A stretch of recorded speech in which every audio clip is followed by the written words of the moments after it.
Rinku Singh, what have you started, my brother? What have you started?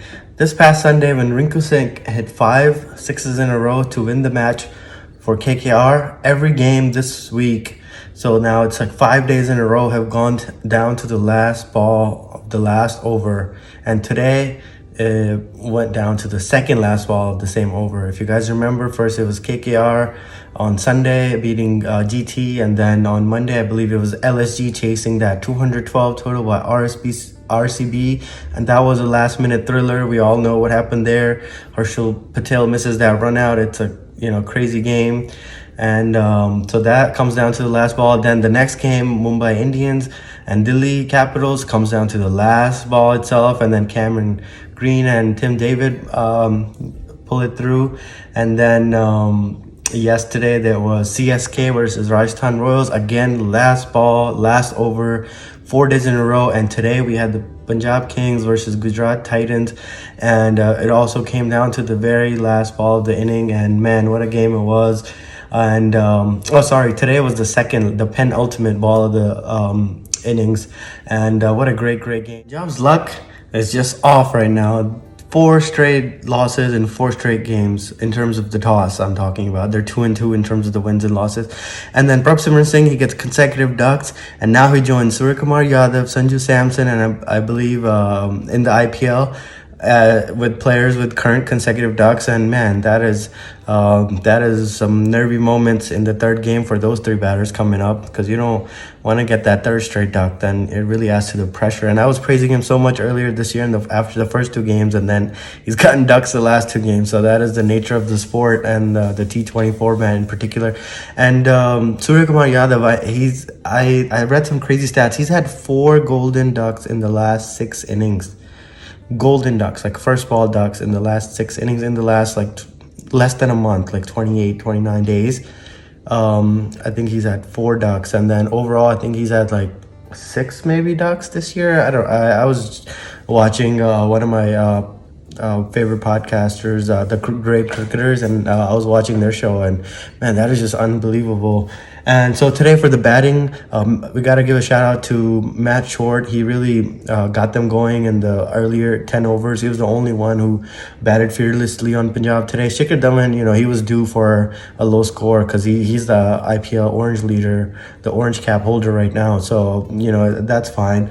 But Rajapaksa and Jitesh Sharma, man, they really cost Punjab today with their slow innings. And Punjab, as you guys know, had 21 dot balls in just the power play today, and then 56 overall. That means 21 out of your first 6 overs, 36 balls, and then almost 10 overs out of the 20 total were dot balls, and you just cannot win like that. And kudos to their bowlers for bowling unit for even taking it that deep after after that kind of lackluster batting. Rajapaksa, man, 26 ball 20, that is just inexplicable, and in T20s, and that is just unacceptable. So Punjab really need Livingston to get fit. I think Shikhar was saying after the game he pulled a little hammy, but they're really missing Liam Livingston right now. Livingston, as Johnny Bairstow was ruled out earlier because of an injury for the whole season, and then they've been missing Liam too. It was good to see Rabada back though, playing his first game for the Kings, and he did decent. And after that, in the end, Shahrukh got a big 6. I think Harpreet Brar got a big 6, but 153 is just never gonna be a daunting task.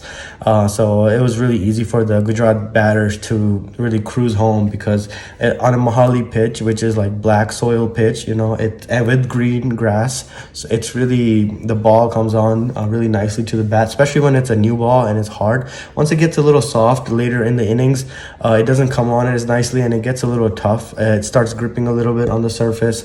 And even for the spinners, you saw some deliveries, not a lot of turn, but there were some that were a little keeping a little low, so things like that. But overall, good wicket. The Kings really did them no favors. And I understand the toss is kind of tough because they've lost 4 in a row, so they've always been put in positions where they don't want to be. And then Gujarat, they're like 10 out of 11 wins when they're chasing, so they're really good chasing teams. And that's mostly due to a star boy named Punjabi Munda Shubman Gill, who, born and raised in Punjab and then played and trained at Mohali for so many years. So he's very familiar with the pitch. He comes home back to Mohali, and man, he has an amazing innings. I think he had 67 runs. He was like the only Gujarat batter that was playing with like a good strike rate today. I think he struck at almost 140, but then the rest of their batters, the middle order, really struggled. After Saha's good start in the beginning, he had 30 runs off of maybe about 19-20 balls. Everyone else, Sai Sudarshan, Hardik Pandya, David Miller, they all struggled today. They couldn't even bat or run a ball, below 100 strike rate.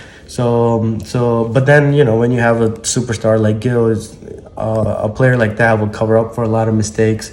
The only thing, the critique I have for Gill today is I would have liked to see him keep batting, playing his shots in the middle order, especially when you have so many people, you're only a few wickets down. Same criticism I had with Kohli in one of my previous videos. You have so many wickets, you're only like a few wickets down. Gotta put your trust in your teammates that they can also maybe deliver at home, even if you get out. So you gotta take a little bit more risks.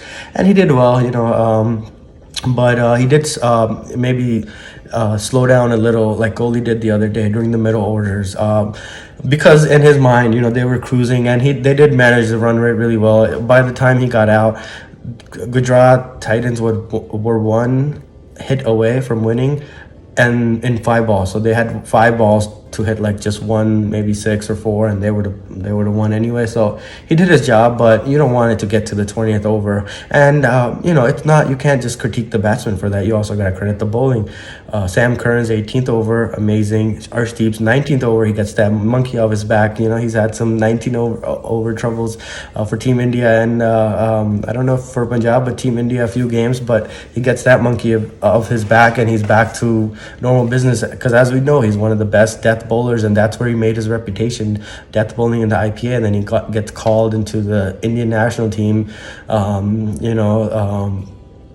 and then he goes on to make the all-11 T20 World Cup team, the all-world team for the tournament. So obviously he's also a star player, and he did really well, because the game should have ideally ended in the 19th over. You only had like 10 or 11, 12 runs, so he only gives up like 6, and then Sam Curran has to defend like 5 or 6 runs, and he does really well. He gets Shubman Gill, and then he nails a few Yorkers, but to steal a few singles, I would have liked to see the keepers got to do a little better in this IPL, because there's too many drop catches, and there's not enough catches and being alert and ready behind the stumps to just run that out when they try to when they miss the ball, the batsman, towards the end of the game, and try to steal a single like Avesh Khan and Ravi Bishnoi did the other day against RCB. They could have won or taken that game to the super over. But yeah, there's been some wicket keeper struggles, but it's part and parcel of the game. It's easier for us to sit here and talk about it, but once you're actually playing, it's a lot harder than it looks on TV. So yeah, Sam Curran almost pulls it through, but then Rahul Tewatia comes in and gets that. He hits that 4, and then they cruise home. Even though it got a little nervy in the end, but you kind of all knew Gujarat would pull it through. The whole. In terms of the bowling for both teams, I want to highlight from the Gujarat Titans, Mohit Sharma, who eventually won the player of the match. I was a little surprised by that, because in a 150 game, Gill scored like almost 70 runs, but still, you can't. Mohit Sharma is a great story. He's a net bowler for the Gujarat Titans. He hasn't played an IPL game in like 3-4 years, and now he gets a chance. And man, what a great job he does. He only gives up 18 runs in 4 overs and gets two wickets as well. And he was in place for Yash Dayal in the team, and as you guys know what happened to Yash Dayal versus Rinku Singh, it was a little unfortunate.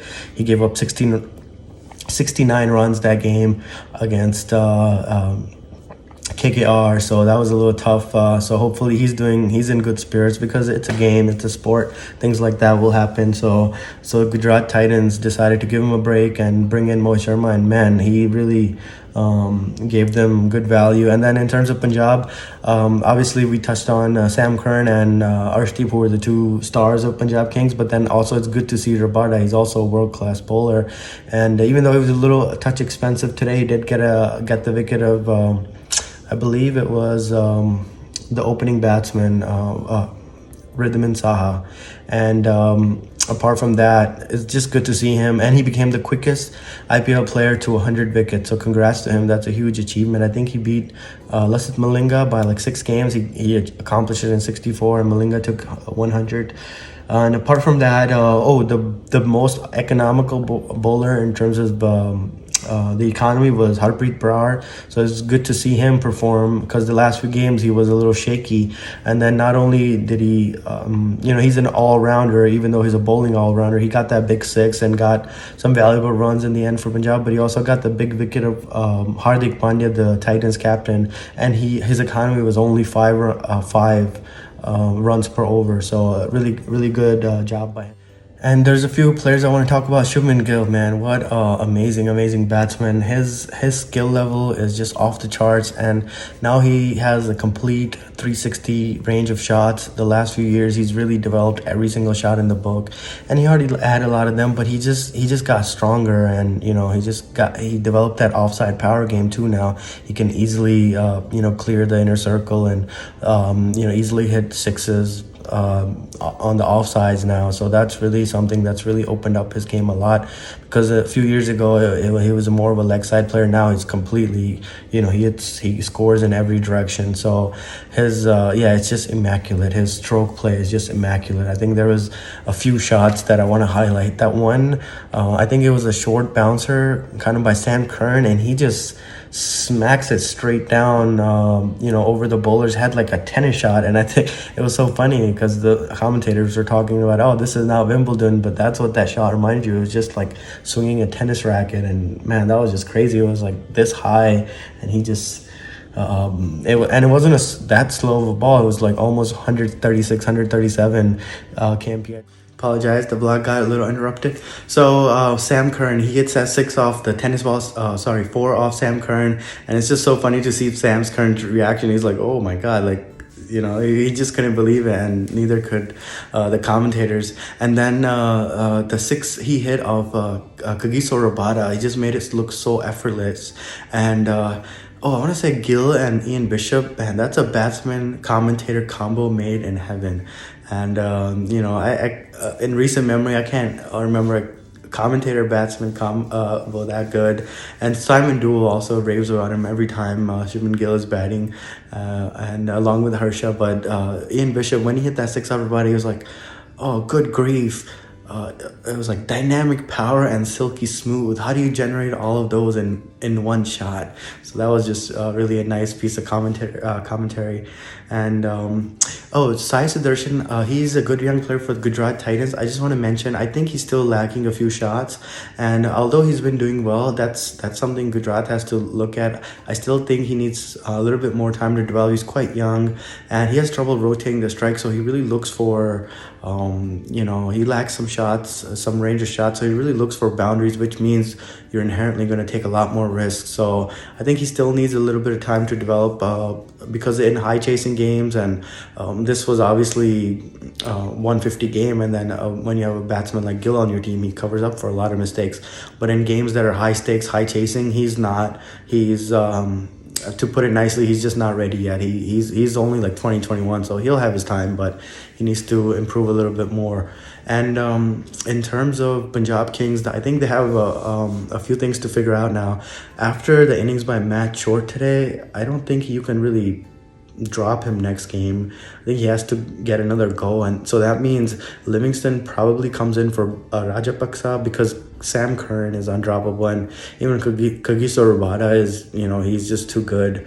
Ellis did well in a few games, but you go with Kagiso Rabada. So that's a little bit of a headache for Punjab Kings, but a good headache because they'd be really glad that Livingston is back because their batting has been lagging the last few games. After getting off to a 2-0 start, they've lost now 2 in a row, and it seems like this is a story with Punjab Kings every year. They get off to a flyer, but then they start, really losing games and in the middle, the part of the IPL. So hopefully they go well, and good luck to both of those teams. And tomorrow we have who do we have tomorrow? Is it RCB? No, I don't think. Oh, it's SRH versus KKR.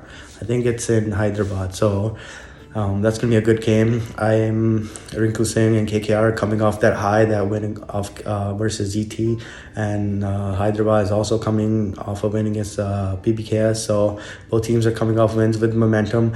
Personally, I think SRH will pull the win tomorrow. They'll win in front of their home crowd in Hyderabad, and then we have a doubleheader on Saturday and Sunday. Looking forward to those. So that's all for today. See you guys tomorrow. Hopefully you've been enjoying these, and yeah.